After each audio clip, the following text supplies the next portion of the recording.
I bought a small house by the sea to enjoy my retirement in peace.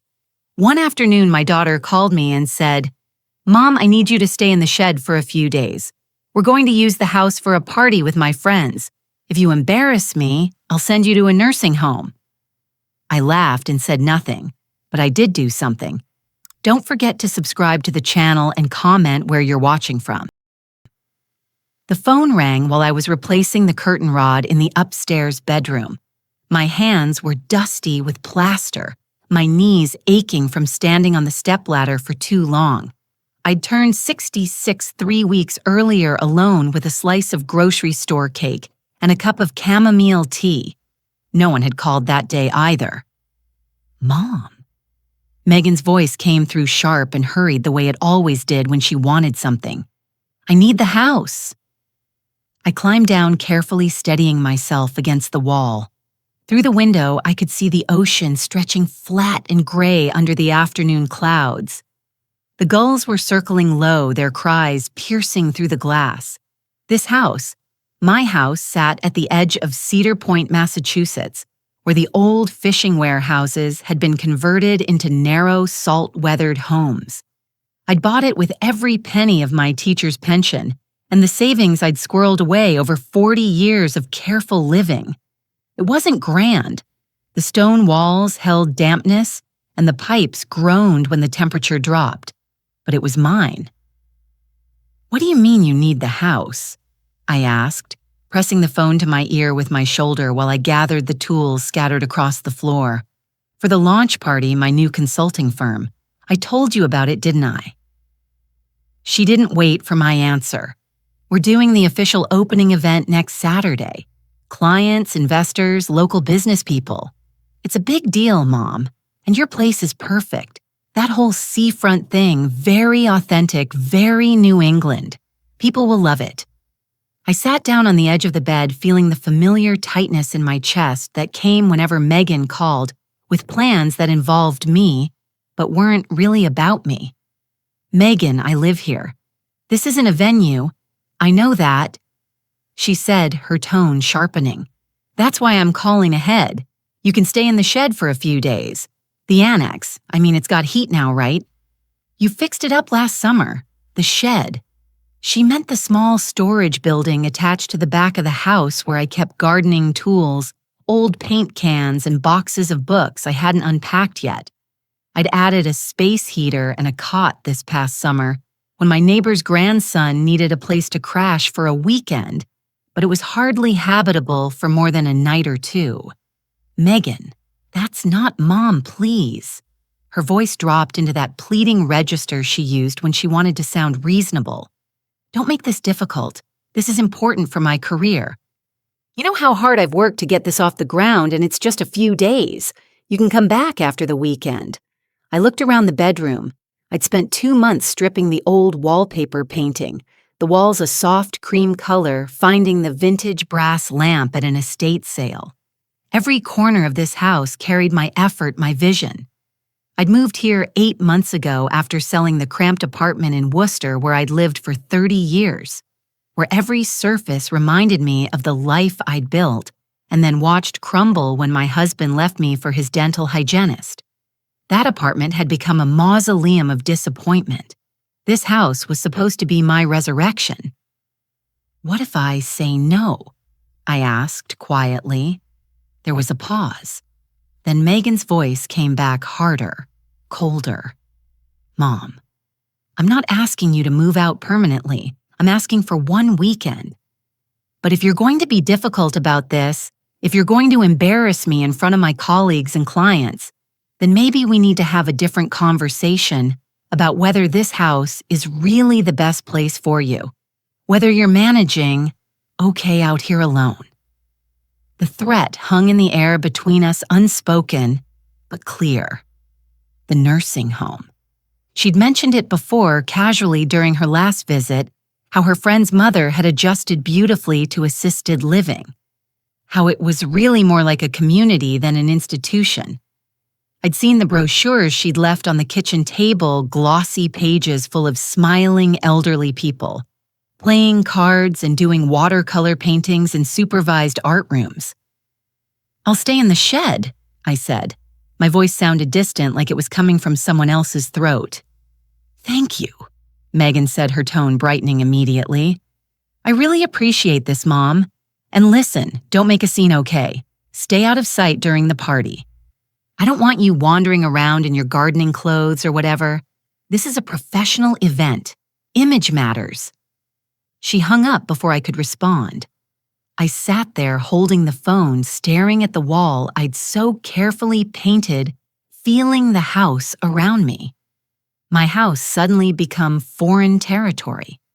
That night, I couldn't sleep. The wind picked up after midnight, rattling the windows, and I lay in bed listening to the ocean's rhythm change. I'd grown up in a fishing town 20 minutes south of here, and I knew these waters the way some people know music. The Atlantic had moods. Tonight it sounded restless, muttering against the rocks below the house. I got up and made tea, standing in the kitchen in my nightgown, looking out at the dark mass of water beyond the glass. The house creaked around me, settling into its bones. When I was young, my father had worked on the boats, and my mother had kept the household accounts, with an iron grip making every dollar stretch. I'd learned from her how to be careful, how to save, how to plan. I'd put myself through college, working 2 jobs, became a teacher, married a man who seemed steady and kind. We'd had Megan when I was 24. I thought I was building something solid, but my husband had left when Megan was in college, wiping out half our savings in the divorce. Megan had sided with him, said I'd been cold and controlling, that I'd driven him away. She'd stopped calling for months. When we finally rebuilt some semblance of a relationship, it was different, thinner, transactional. She called when she needed something: a loan for business school, help with her apartment, deposit, a place to stay between leases, and now this house.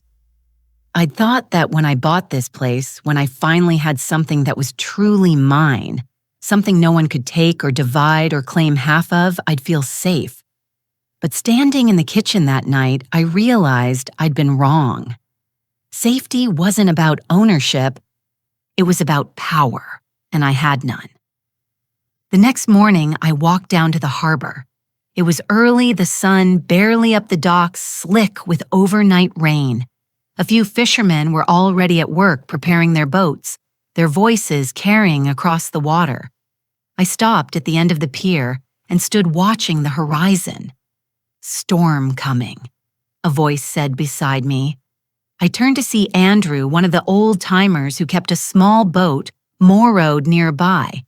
He was 70 if he was a day, weathered and lean, with eyes that seemed permanently squinted from decades of staring into sun and spray. "When?" I asked. "Saturday, most likely." "Big one." He nodded toward the southeast. "They're calling for high winds, heavy rain, and the tide's going to be exceptional. The moon's full, and we're just past the autumn equinox. Water will come right up into the lower buildings if it's bad enough." I looked back toward my house, visible in the distance. Its front hall, built on the old reclaimed lot that generations ago had been underwater at high tide. The original owners had reinforced it, added drainage. But on the worst storm days, I'd seen sea ader seep under the front door, leaving a tide mark on the stone floor. How high, I asked. Andrew shrugged. "Hard to say, but if you've got anything valuable in the front rooms, I'd move it."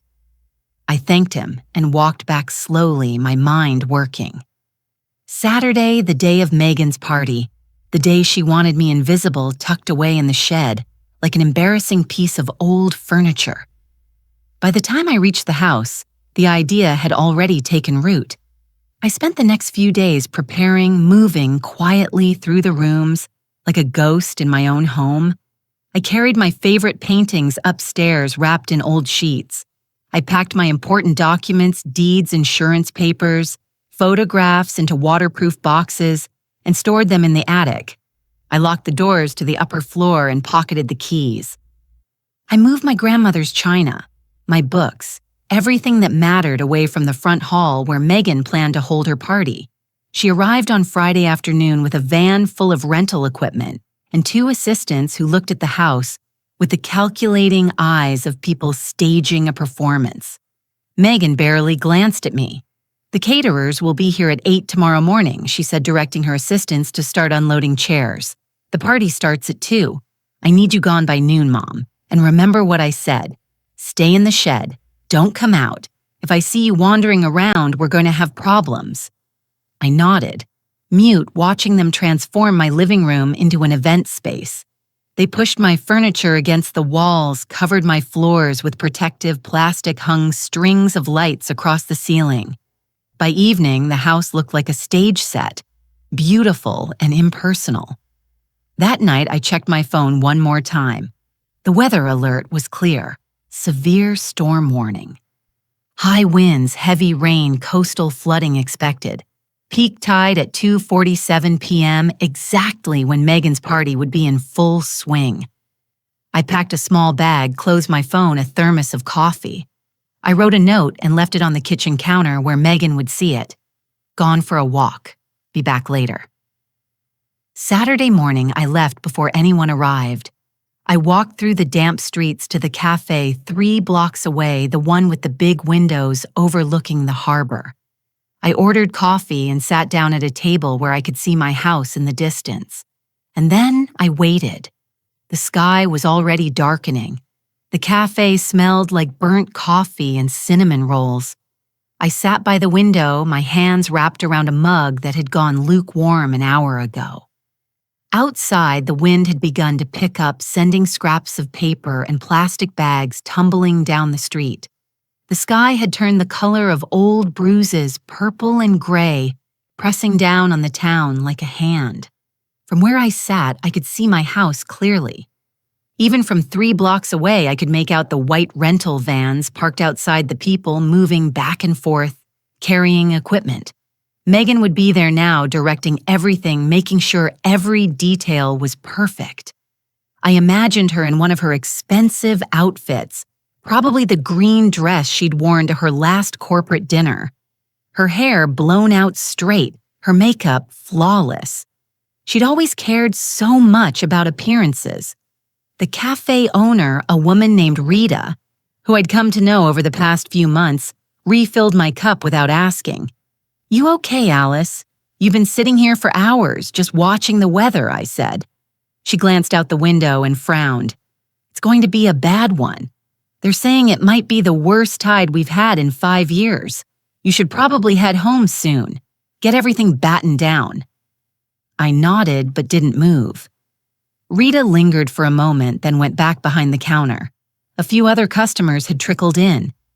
Locals, mostly people who knew what these storms could do. They ordered their coffee to go checking their phones, talking about sandbags and generators. At 1:30, the rain started. It came suddenly, as if someone had torn open the sky. Within minutes, the street was slick and shining water running in rivulets along the curbs. The wind drove the rain sideways, battering the cafe windows. I watched as people ran for cover, holding newspapers over their heads, splashing through puddles that were already forming. Through the rain, I could still see my house. The lights were on inside, glowing warm against the darkening afternoon. Cars had started arriving, parking along the street. I watched as guests hurried from their vehicles to the front door, their umbrellas turning inside out in the wind. They were dressed well suits, cocktail dresses, heels that would be ruined by the weather, Megan's important people, her clients and investors. At 2:00, the party would be starting. I pictured the scene inside, servers circulating with trays of champagne and hors d'oeuvres. Megan smiling her professional smile, shaking hands, making small talk. The front hall would be full of people. The room I'd painted last spring, where I'd hung curtains I'd sewn myself. My space temporarily colonized. The storm intensified. Thunder rolled in from the ocean, deep and resonant, and the rain became a roar against the cafe roof. The lights flickered once, twice. Rita came out from behind the counter and stood at the window beside me. "Jesus," she muttered. "Look at the harbor." I turned my attention to the water. The tide was coming in fast, pushed by the wind, the waves high and angry. The harbor, usually calm and protected, had turned into a churning gray mass. Spray flew up over the docks, and I could see the boats straining at their moorings, rocking violently. The forecast said peak tide at 2:47, I said quietly. Rita looked at me. That's in less than an hour. Alice, are you sure you should be? I'm fine here, I said. She hesitated, then nodded and went back to the counter. I checked my phone. The weather alert had been updated. Coastal flooding warning. Residents in low-lying areas advised to move to higher ground. Stay away from waterfront structures. My house sat at the lowest point of the street, right where the old warehouse district met the water. On a normal high tide, the ocean came within 20 ft of the front door. On a spring tide like this, with a storm pushing it higher, I took a sip of coffee and watched.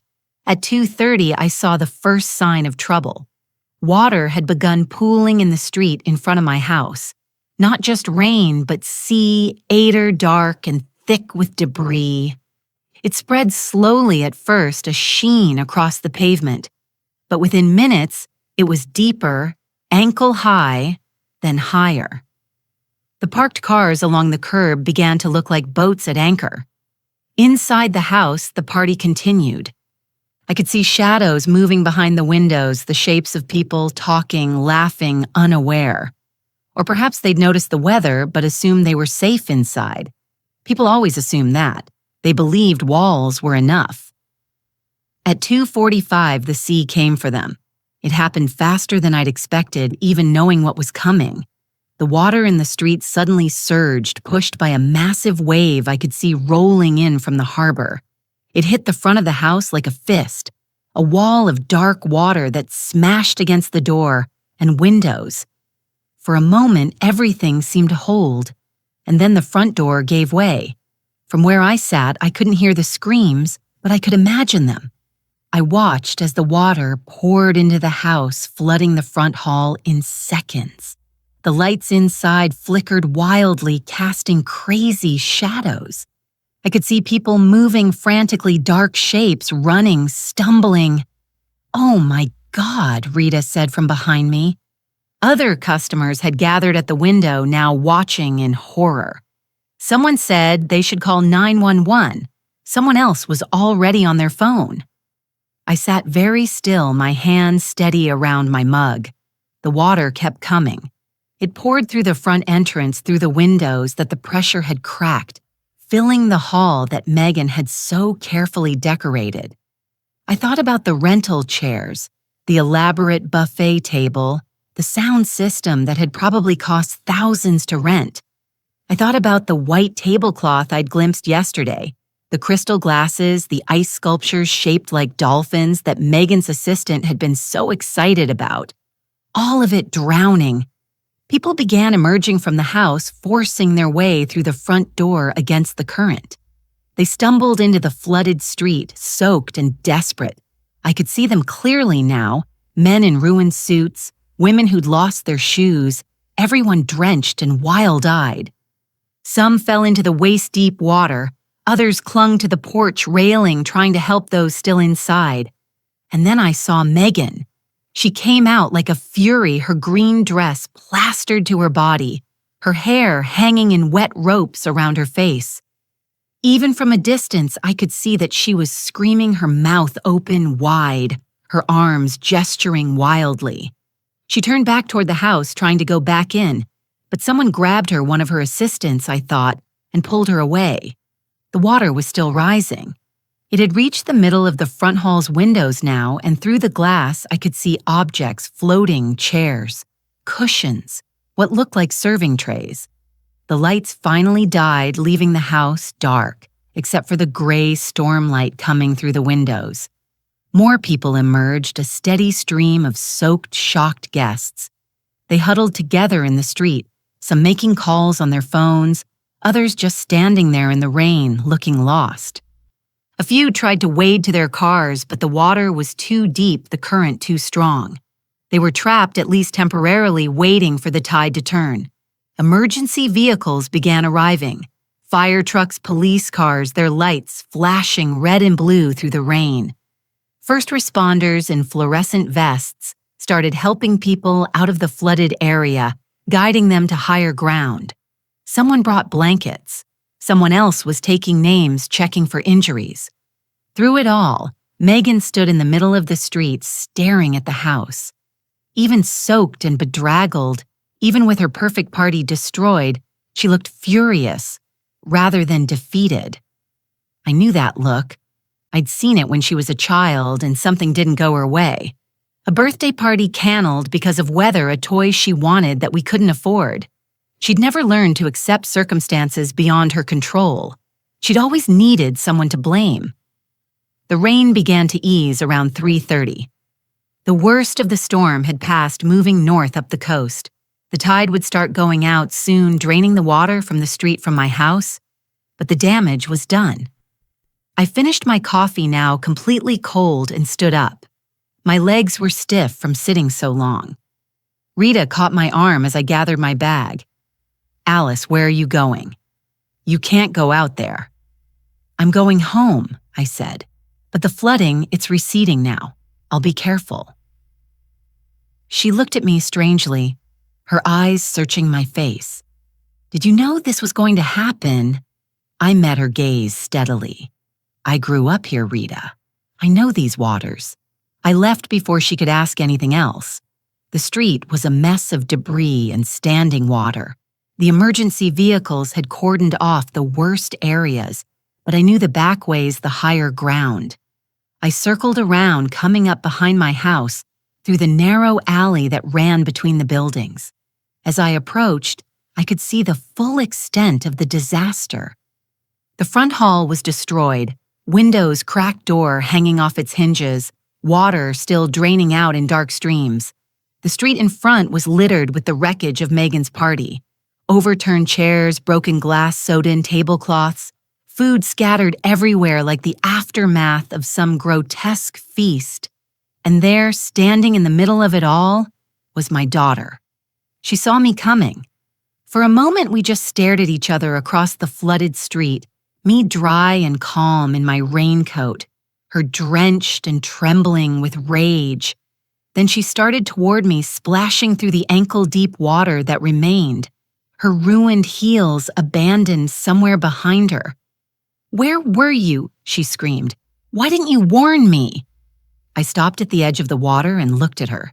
Really? Looked at her. Mascara ran down her cheeks in black streaks. Her expensive dress was ruined, covered in mud and seaweed. Her carefully styled hair hung limp and tangled. She looked nothing like the polished professional she'd wanted to present to her clients. She looked like someone the ocean had chewed up and spit out. "You told me to stay away," I said quietly. "You told me not to make a scene." Megan's face contorted with something between disbelief and pure rage. Water dripped from her chin, her clothes forming a puddle around her bare feet. Behind her, the remaining guests were being herded away by emergency personnel. Some wrapped in blankets, others still on their phones, presumably calling lawyers or insurance companies, or whoever you called when a party turned into a disaster. "You knew," Megan said, her voice dropping to something more dangerous than a scream. "You knew this was going to happen." I adjusted the bag on my shoulder, feeling the weight of my thermos, my dry clothes, my phone with its weather alerts. I checked the forecast. Anyone could have, but you didn't tell me. She took another step forward and I saw one of the police officers glance our way. "You let me plan this entire event. Bring all these people here, spend thousands of dollars on catering and rentals," and her voice cracked. "My clients were here, my investors. Do you have any idea what you've done, what I've done?" The words came out sharper than I'd intended. "Megan, I don't control the weather. I don't control the tides. I'm just an old woman who was told to stay in the shed and keep quiet." Her mouth opened and closed. A fire truck rolled past us, its lights painting her face red and blue in alternating waves. When she spoke again, her voice was shaking. "This is my house now. After what you've done, the negligence, the I'm going to make sure you never set foot in there again. I'll have you declared incompetent. This is my house, I said, and my voice was so calm it surprised even me. My name is on the deed. I bought it with my money and you asked to use it for a party.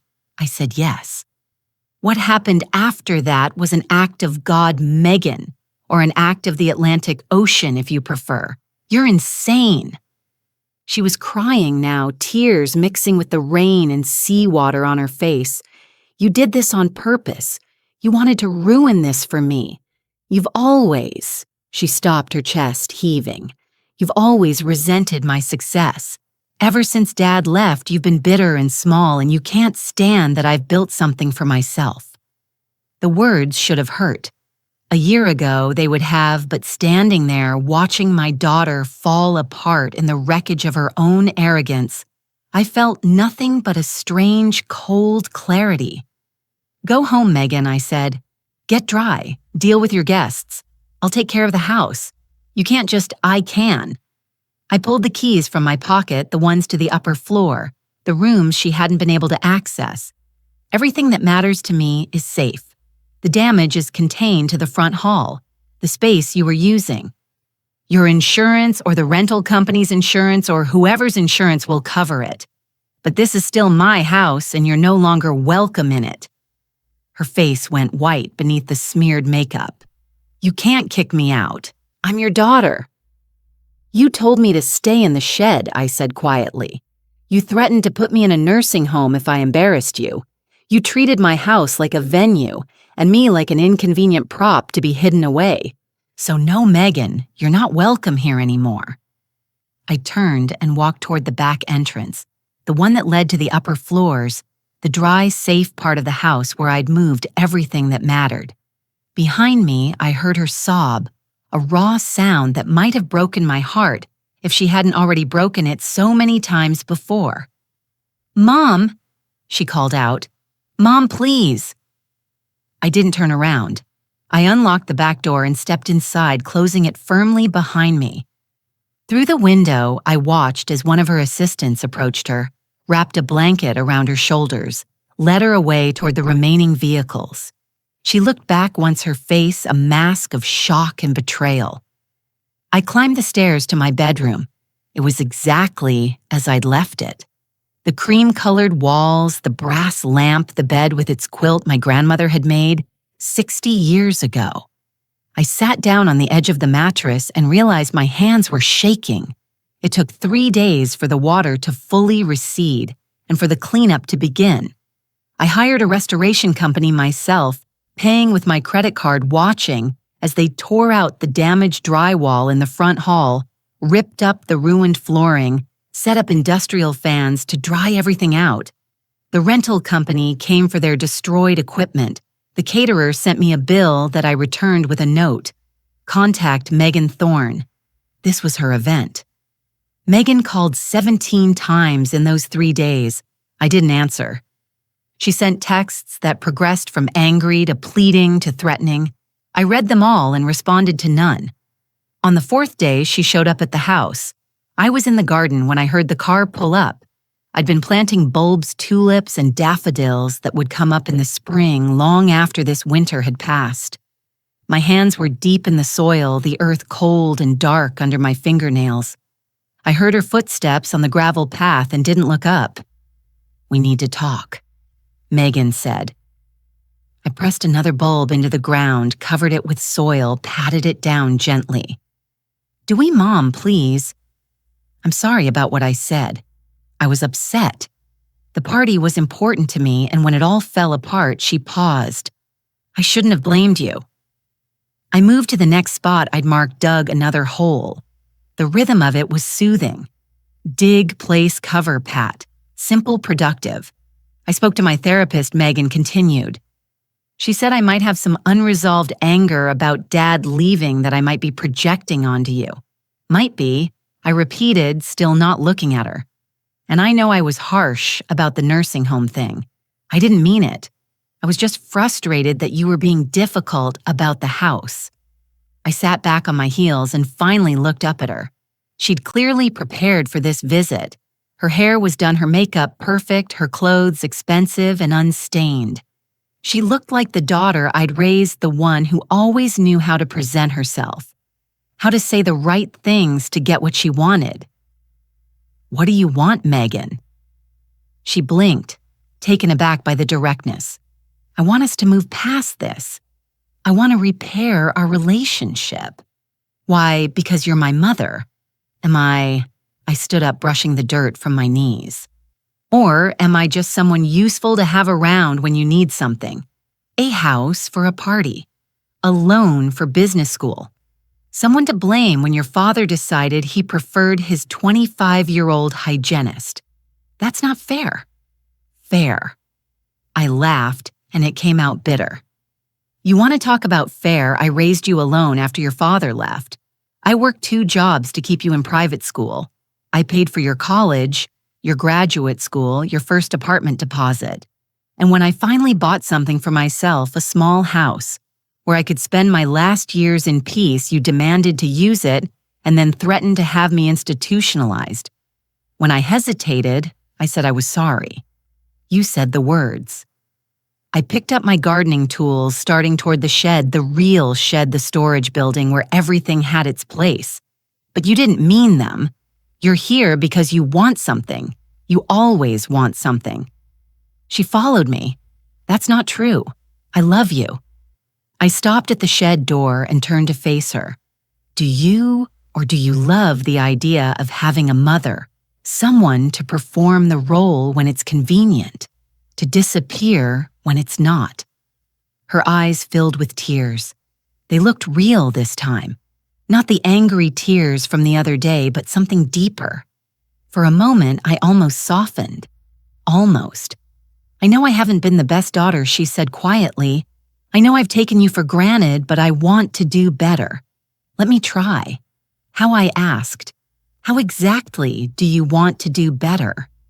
She hesitated. "I could visit more often, call more. Maybe we could have dinner once a week, and the nursing home threats the demands to use my house, the expectation that I'll hide away whenever my existence is inconvenient. That won't happen again, won't it?" I studied her face, looking for something genuine, something that went beyond the performance, because from where I'm standing, "Megan, this feels like another negotiation. You need something. Maybe you need to salvage your reputation after the party disaster. Maybe you need to feel like a good daughter for your therapist. And you're saying whatever you think will get you what you want.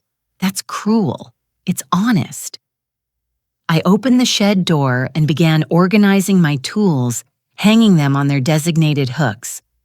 I'm 66 years old. I spent most of my life trying to be what other people needed. A good wife even when my husband was cheating. A good mother even when my daughter blamed me for things I couldn't control. A good teacher even when the school system was falling apart around me. And you know what I learned? She didn't answer. I learned that being good doesn't protect you. Being accommodating doesn't earn you respect. It just teaches people that you'll accept whatever they decide to give you. I turned back to face her. "I'm done accepting scraps, Megan. I'm done being grateful for the bare minimum of consideration. So what are you saying? You're cutting me out of your life." "I'm saying that if you want to be in my life, it needs to be on different terms. Real terms. Not phone calls when you need something. Not apologies designed to manipulate. Actual change. I can change." "Then prove it." I walked past her back toward the house. "But prove it somewhere else. I need space right now. And you need to figure out who you actually are when you're not performing for someone." "Mom, go home, Megan." This time, she didn't follow. I heard her car start. A few minutes later, heard the crunch of gravel as she backed out of the driveway. I stood at the kitchen window and watched her go, her tail lights disappearing down the street. The house felt very quiet after she left. Not empty, just quiet. I made myself a cup of tea and sat at the kitchen table looking out at the ocean. The water was calm now, innocent, as if it hadn't raged through my front hall just days before. The restoration work took 2 weeks. I watched as strangers moved through my house, repairing what the ocean had damaged, replacing what couldn't be saved. They were efficient and professional, barely speaking to me beyond the necessary questions about tile choices and paint colors. I preferred it that way. The silence felt cleaner than the complicated conversations I'd been having with Megan in my head. The arguments I won and lost over and over in the space between sleeping and waking. On a Thursday morning, 3 weeks after the storm, I was sitting on the back steps drinking coffee when I heard someone call my name. I looked up to see Andrew, the old fisherman from the pier, standing at the edge of my property with a paper bag in his hands. "Brought you something," he said, holding up the bag. "Fresh mackerel. Caught them this morning." I stood and walked over, brushing cat hair off my sweater. A stray had started coming around a lean orange tom with a notched ear. I'd been feeding him, though I told myself I wasn't keeping him. "You didn't have to do that," I said. Andrew shrugged. "Had extra. Figured you might appreciate it." He glanced toward the house where the restoration crew's van was still parked. "Heard about the flooding. Heard about your daughter's party, too. Town's been talking." I felt heat rise to my face. "I'm sure they have. Don't be embarrassed." He handed me the bag and I could feel the weight of the fish through the paper. "Smell the salt and cold. Most folks are saying you handled it just right. Megan's got a reputation around here for being," he paused, searching for a diplomatic word, "particular." "She's ambitious," I said, which was true even if it wasn't complete.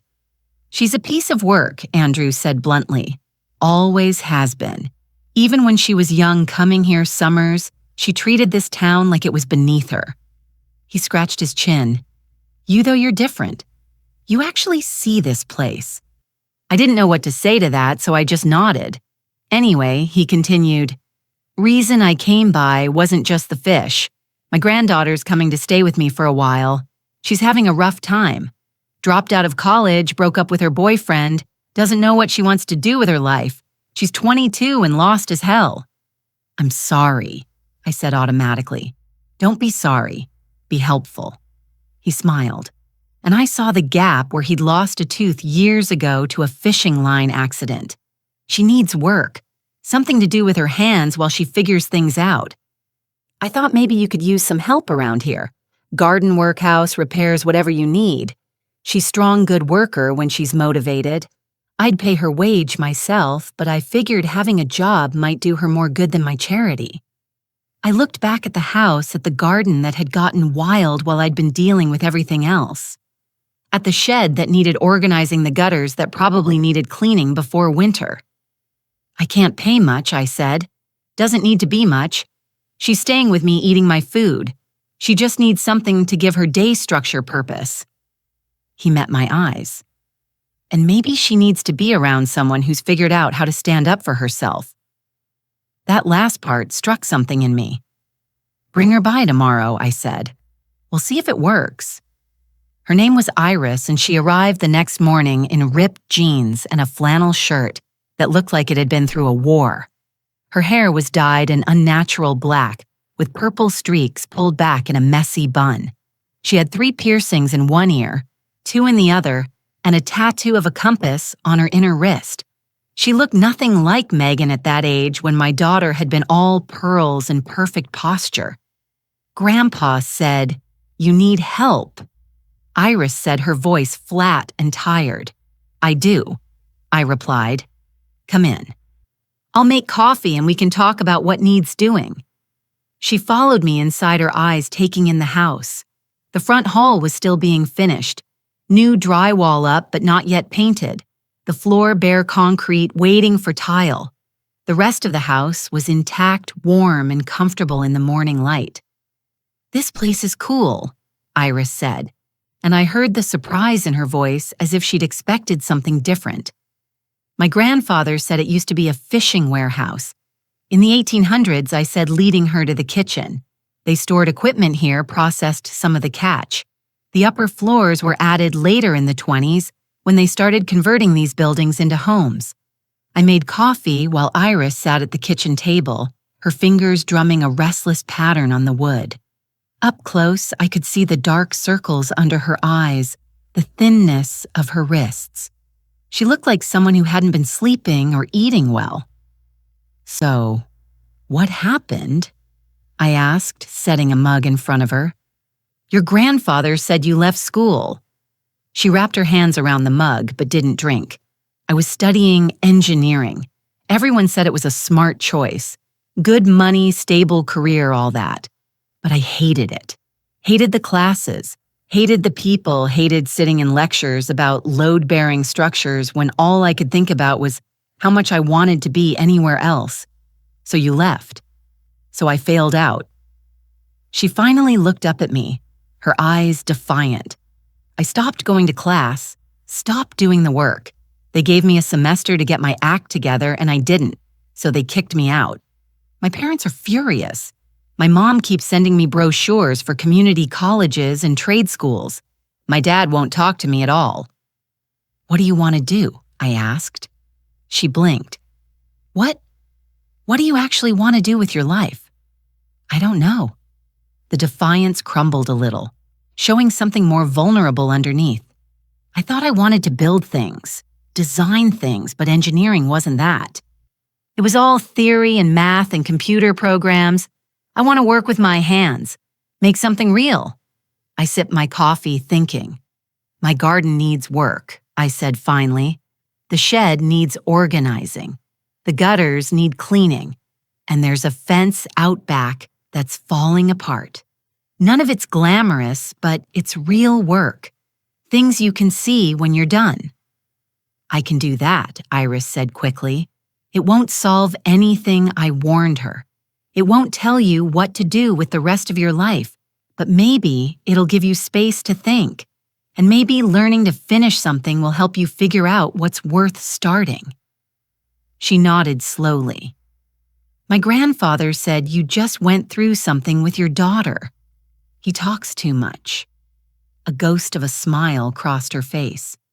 "He said you didn't let her push you around, that you stood up for yourself even though everyone expected you to just take it. It's not as simple as that." I said it never is. She finally took a sip of her coffee. "But you still did it. That's something." We started that afternoon. I showed Iris the garden, pointing out what needed to be done. Weeding the beds, cutting back the dead growth, preparing the soil for winter. She worked quietly. At first, her movements awkward, but she didn't complain. When she didn't know how to do something, she asked. When she made a mistake, she fixed it. Over the next week, a routine developed. Iris arrived each morning around 8, and we worked until lunch. I made sandwiches and soup, and we ate together in the kitchen, not talking much, but comfortable in the silence. In the afternoon, she tackled bigger projects, repairing the fence, organizing the shed, hauling away debris. I worked alongside her when my knees allowed, directed from the porch when they didn't. She didn't ask about Megan, and I didn't ask about her parents. We existed in a present tense that didn't require explanations or justifications. It was surprisingly peaceful. On the 8th day, while we were painting the front hall, the restoration company had finished the structural work, but I decided to do the painting myself. Iris said, "Can I ask you something?" "Go ahead. Do you regret it, standing up to your daughter the way you did?" I dipped my brush in the paint, considering. "No," I said finally. "I regret that it had to happen. I regret that our relationship deteriorated to the point where it was necessary. But the actual act of setting boundaries. No, I don't regret that. Even if she never comes back, even then, I painted a long, smooth stroke along the wall, because the alternative was losing myself completely, and I'd already spent too many years doing that." Iris was quiet for a while, working on her section of wall. Then she said, "My mom keeps calling, telling me I'm throwing my life away, that I'm being selfish and irresponsible. Are you maybe?" She laughed, but it sounded sad. "I don't know. I just know that going back to engineering, pretending everything's fine, forcing myself through a degree I don't want, that feels like dying. Slowly, in a very practical, well-paid way. Then don't do it, I said. But what if I end up with nothing?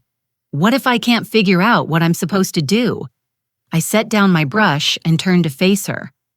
Iris, you're 22 years old. You're supposed to not have everything figured out. That's not failure. That's being young. The mistake isn't dropping out of a program that was wrong for you. The mistake would be spending the next 40 years committed to that wrong choice because you were afraid of disappointing people. Your daughter probably thinks you're wrong, Iris said, about what you did. Probably? Does that bother you? I picked up my brush again. It used to. When she was young, I needed her to understand my choices to validate them. But I'm 66 years old, Iris. I don't have time anymore to wait for other people's approval before I live my life. We painted in silence for a while. The orange cat appeared in the doorway, meowing for food. Iris smiled and went to feed him, and I watched as she crouched down, murmuring to the animal scratching behind his notched ear. "Are you keeping him?" she asked. "I don't know yet." "You should. He's already keeping you." That evening, after Iris left, I sat on the back steps with a glass of wine and watched the sun set over the ocean. The cat, I'd started thinking of him as Rusty, curled up beside me, purring. The house behind me was slowly becoming whole, again patched and painted, weathering its wounds. I thought about what Andrew had said about seeing this place rather than just using it, about Iris learning to finish things, about myself learning to start over. My phone buzzed, a text from Megan. "Can we please talk?" I looked at it for a long time. Then I set the phone face down on the steps and watched the light fade over the water. Not yet, I thought. Maybe not ever, but not yet. October turned into November, and the air took on that sharp metallic quality that comes before the first real cold. The garden had been put to bed for winter. Bulbs planted, dead growth cleared the soil covered with mulch. Iris and I had repainted the front hall, a soft gray blue, the color of the ocean on calm days. The house felt complete again, but different, better somehow, more honestly mine. Iris had started staying later sometimes through dinner. She'd begun bringing her sketchbook filling pages with drawings of boats and buildings and shoreline structures. Her lines were confident, precise, in a way that surprised me. "You're good at this," I said one evening, looking over her shoulder as she sketched the view from my kitchen window. She shrugged but looked pleased. "It's just doodling." "It's not." I studied the drawing, the way she'd captured the curve of the harbor, the weathered texture of the dock posts. Have you ever thought about architecture, actual building design, not engineering? That's what my ex-boyfriend said. But my parents wanted something more practical, something with a clear career path. She added shading to the water, making it look dimensional. Engineering was the compromise. Some compromises cost too much. She looked up at me. "Is that what happened with your daughter?" "You compromise too much." I sat down across from her, cradling my tea mug. "For a long time, yes. I thought that's what mothers did. Absorbed the impact, smoothed things over, made everything work even when it cost us everything. I thought that was love.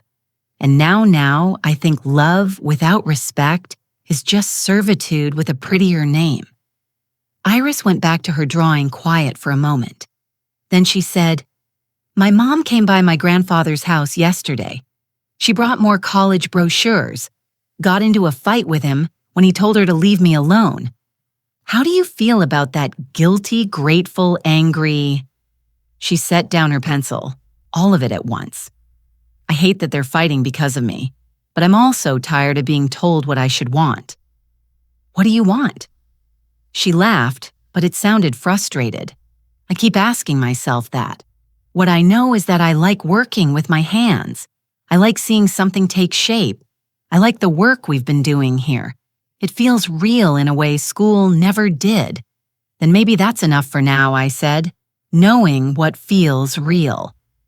Before she could respond, headlights swept across the window. We both turned to look. A car had pulled into my driveway. A silver sedan I recognized immediately. "Is that your daughter?" Iris asked. "Yes." I stood up, my stomach tightening. "You should probably go. Do you want me to stay?" I almost said yes, but this was something I needed to face alone. "Thank you, but no. Go home. I'll see you tomorrow." Iris gathered her things, quickly slipping out the back door just as Megan knocked on the front. I took a breath, studied myself, and opened it. Megan looked different than she had 3 weeks ago. Thinner, maybe, or just more worn. Her clothes were still expensive, her makeup still perfect, but there was something fragile in her eyes that hadn't been there before. "Can I come in?" she asked. I stepped aside. She walked into the front hall, the hall she'd tried to command, and dear, the hall the ocean had destroyed, and stopped looking around at the fresh paint, the new floor tiles I'd chosen, the artwork I'd hung on the walls. "It looks good," she said quietly. "Different, but good." "What do you want, Megan?" She turned to face me. "I wanted to see you to talk. You haven't answered any of my calls or texts." "No, I haven't." "Why not?" I walked past her into the living room and sat down. She followed, perching on the edge of the sofa like she wasn't sure she was allowed to fully settle. "Because I didn't want to," I said, "simply because I needed space. Because every time we talk, it ends the same way. You wanting something, me, giving it, you taking it for granted until you want something else. That's not fair, isn't it?" I looked at her directly. "Tell me the last time you called just to talk, not to ask for something. Not because you needed something, just to see how I was doing." She opened her mouth, then closed it. I could see her searching her memory, and the silence stretched between us, growing heavier. "That's what I thought I said. I'm here now," she said, and her voice cracked slightly. "I'm trying, Mom. I know I've been a terrible daughter. I know I've taken advantage of you, but I want to fix this. I want us to have a real relationship." "Why?" "Because you're my mother." "That's not a reason, Megan. That's a biological fact. Why do you actually want a relationship with me? What do I give you besides free real estate and emotional labor?" She flinched. "That's cruel." "It's honest. And I'm tired of pretending that our relationship is something it isn't. You don't call on my birthday. You didn't come when I moved into this house. You've never asked about my life, my interests, how I'm actually doing. You show up when you need something and disappear when you don't. I've been busy building my career. We're all busy, Megan. That's not an excuse. It's a choice. You chose your career over maintaining a relationship with me. That's fine. That's your right. But you don't get to come back now when it's convenient for you and demand that I pretend the last 5 years didn't happen." She was crying now, tears sliding down her cheeks, smearing her mascara. The party was a disaster. Everyone saw my clients, my investors. They all saw me lose control, saw the chaos. Half of them think I'm incompetent for not checking the weather. The other half think it's funny. I've become a joke. "I'm sorry that happened," I said, and I meant it. But it's not my fault. You chose to have the party here. You chose not to check the forecast. You chose to prioritize appearance over substance. Those were your choices, and you're living with the consequences. But you knew. Her voice rose. You knew the storm was coming, and you didn't warn me. You told me to stay away. You told me not to make a scene. I did exactly what you asked. That's... She stopped, her hands clenched in her lap. "You're being intentionally obtuse. You know what I meant, do I? Because from where I'm sitting, you're angry that I took you at your word. You wanted me invisible and silent, and that's what you got.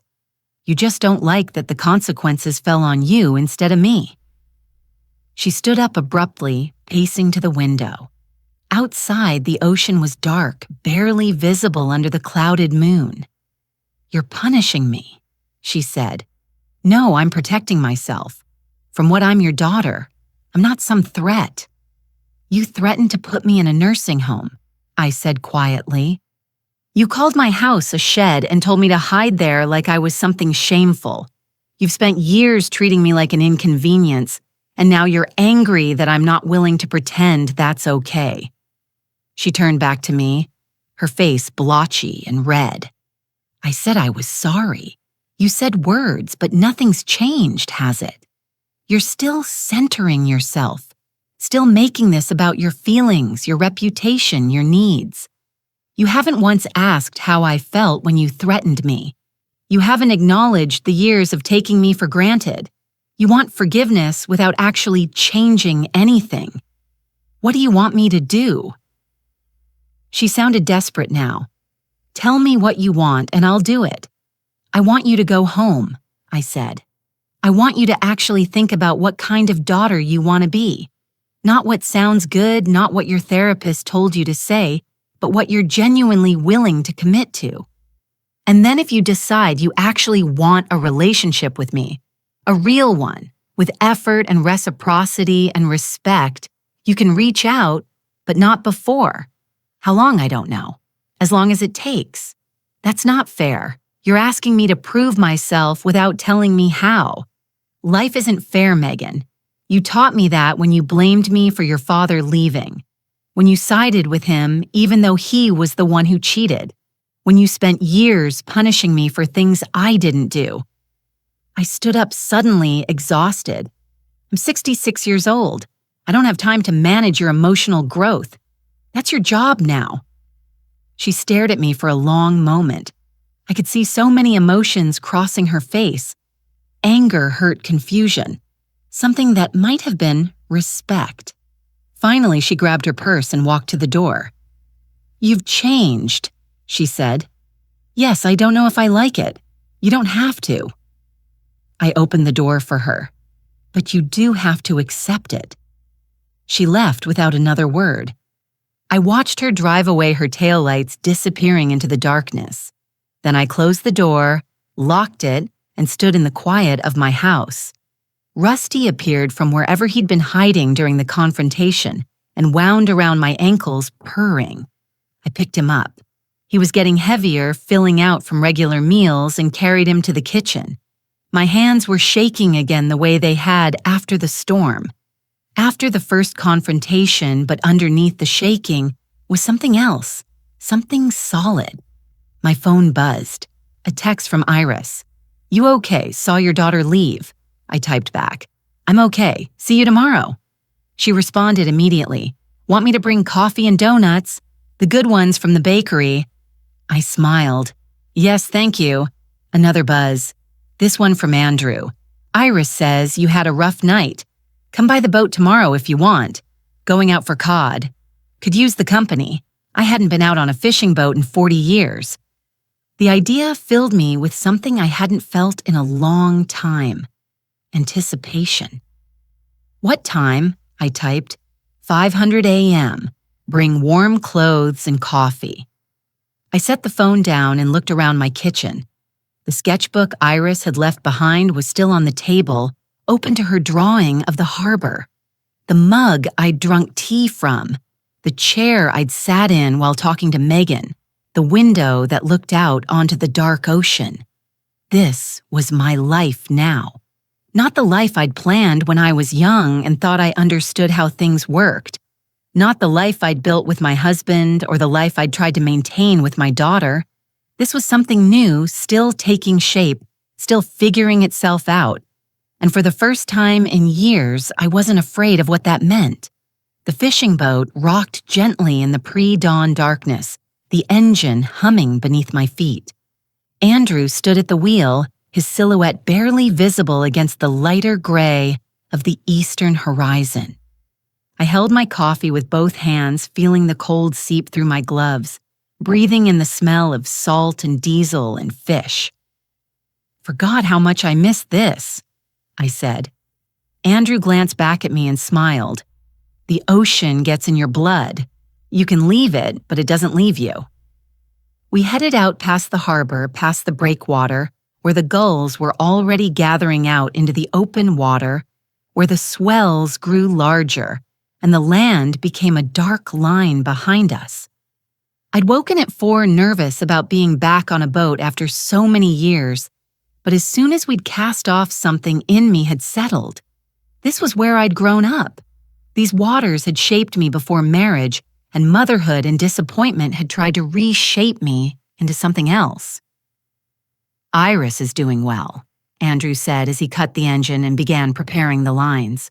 She seems different, more focused. She's figuring things out, I said, moving to help him. My hands remembered the motions. Baiting hooks, checking lines, the careful dance of working on a moving deck. So are you, seems like. I didn't answer right away. We fished in comfortable silence as the sun began to rise, painting the sky in shades of pink and orange. The cod were biting well, and soon we had a decent catch in the cooler. My daughter came by last night, I said finally. I heard Iris was worried about you. I'm okay. Better than okay, actually. I reeled in another fish, a good-sized cod that fought hard before I brought it up. I told Megan the truth, all of it. No softening, no apologizing for my feelings. Just the truth. How'd she take it? Not well. But that's not my problem anymore. I unhooked the fish and added it to the cooler. I spent too many years making her feelings my responsibility. I'm done with that. Andrew nodded slowly. My daughter, Iris's mother, she's cut from similar cloth, always wanting things to be a certain way, getting angry when life doesn't cooperate. She's furious at me right now for not forcing Iris back to school. You can't force someone to live a life they don't want. No, but you can love them anyway, even when they disappoint you. He cast his line again. The trick is knowing the difference between love and control. Took me too long to learn that. We fished until mid-morning, then headed back with our catch. Andrew gave me half the fish, refusing payment, and I drove home feeling something I hadn't felt in months. Lightness. As if I'd put down a weight I'd been carrying so long I'd forgotten it was there. Iris was waiting at my house when I arrived, sitting on the back steps with Rusty in her lap. She stood when she saw me, her face anxious. I was worried, she said. You weren't answering your phone. I was out on the water, no service. I held up the bag of fish. Want to help me clean these? I'll teach you. Her face brightened. Really? We spent the afternoon at the outdoor sink, and I showed her how to scale and gut the cod, how to fillet them properly, how to save the bones for stock. She was clumsy, at first squeamish about the blood and guts, but she kept at it. By the third fish, her cuts were cleaner, more confident. My mom called again this morning, Iris said, not looking up from her work. She said I need to make a decision, either go back to school or get a real job. She's tired of me playing around. What did you tell her that I'd think about it? She set down her knife. Alice, can I ask you something? How did you know when it was time to stop trying with your daughter? I considered the question, watching the gulls circle overhead. I don't know if it was one moment. It was more like I realized I was exhausted. Not physically exhausted, but soul-deep tired. Tired of explaining myself, justifying my existence, trying to earn basic respect from someone who should have given it freely. And I realized that being tired like that wasn't love. It was something else, something that was killing me slowly. Are you happier now without her? I'm not without her. The door isn't locked. But yes, I'm happier with boundaries, with honesty, with a life that's actually mine, instead of one that's constantly being negotiated away. I rinsed my hands and looked at her. What do you want, Iris? Not what your mother wants. Not what you think you should want. What do you actually want? She was quiet for a long time, finishing the last fish, washing her hands, drying them on the towel. When she finally spoke, her voice was small but certain. I want to learn carpentry, maybe cabinet making. I want to work with wood-build things that last. I know it's not practical. I know it's not what my parents sacrificed for, but it's the only thing that feels right. When I think about it, then do it. Just like that. Just like that. I started packing the fillets into containers. Life's too short to spend it doing things that make you miserable just because other people think you should. Trust me, I spent 40 years learning that lesson. Don't waste your 20s repeating my mistakes. She helped me carry the fish inside. We were cooking dinner together, pan-fried cod with lemon and herbs, when someone knocked on the door. Iris and I exchanged glances. "If it's my daughter, you don't have to leave this time," I said.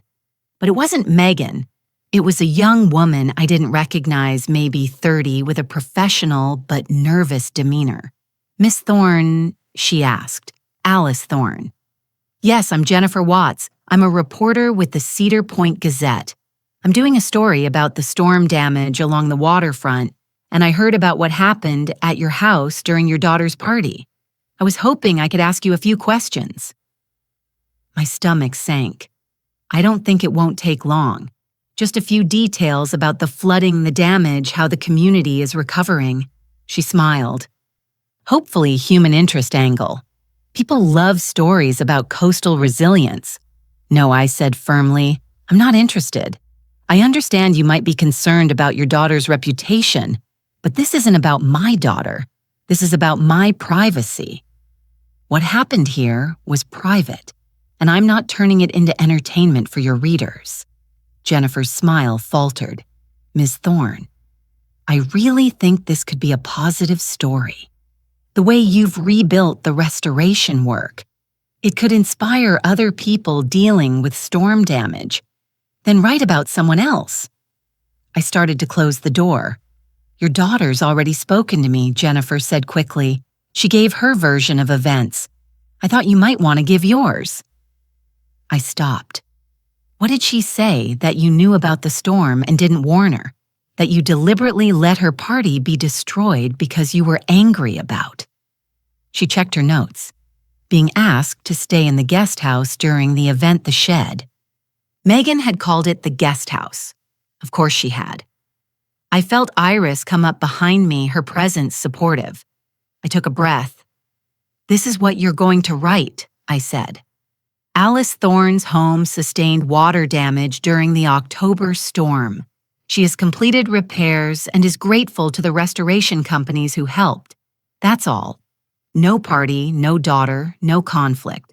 Just facts about the storm and the recovery. But the party is the interesting part. The party is my daughter's business, not yours or mine. If she wants to talk about it, that's her choice. But I won't be contributing to a story designed to humiliate her or me." Jennifer looked frustrated. "So you're protecting her even after what she did?" "I'm protecting myself," I said, "from being turned into a character in someone else's drama. Now please leave my property." She left, though I could tell she wasn't happy about it. I closed the door and leaned against it, my heart racing. "You could have told your side," Iris said quietly. "Made her look bad." I could have, but that's not who I want to be. I don't need revenge. I just need peace. We finished making dinner and ate on the back porch, watching the sunset. Rusty curled up between us, purring. The ocean was calm, reflecting the orange and pink of the sky. "I'm going to tell my mom," Iris said suddenly, "about the carpentry, about what I really want." "Good. She's going to be angry probably. But that's her problem, not yours. You can't live your life trying to avoid other people's anger. I learned that too late. You're learning it early. That's a gift." She smiled, and in the fading light, she looked younger, less burdened. "Thank you, Alice, for everything, for the work, for the talks, for just seeing me." "Thank you for seeing me, too." We sat in comfortable silence until the stars came out. Eventually, Iris left and I was alone with Rusty and the sound of the waves. I thought about Megan, about the reporter, about all the ways this story could have gone differently. But this was the ending I'd chosen. Not dramatic, not vengeful, just quietly firm. My phone buzzed. Another text from Megan.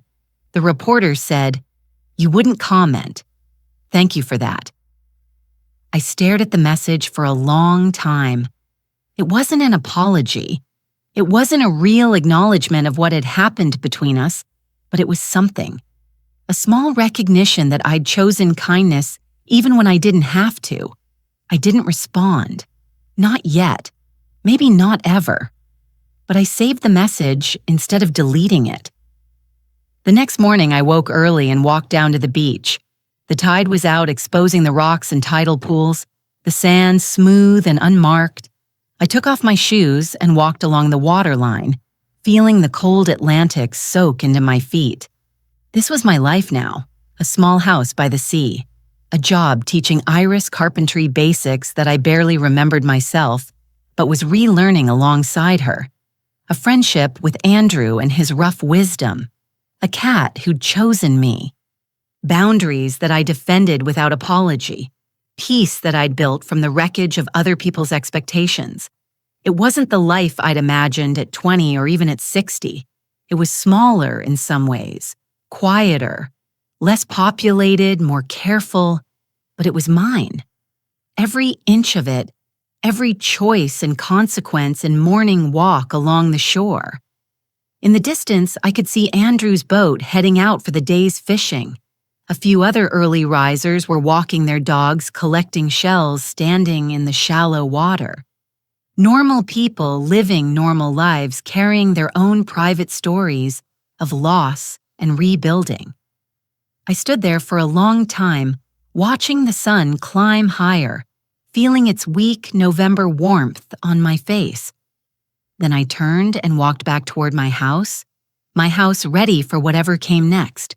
The ocean had taught me many things in 66 years, but the most important lesson was this: you cannot control the tides. You can only learn to read them, respect them, and build your life on ground high enough to weather the storms. I had finally learned to build on higher ground, and I was for the first time in years genuinely happy. Now tell me, what would you have done if you were in my place? Let me know in the comments. Thank you for watching, and don't forget to check out the video on your screen right now. I'm sure it will surprise you.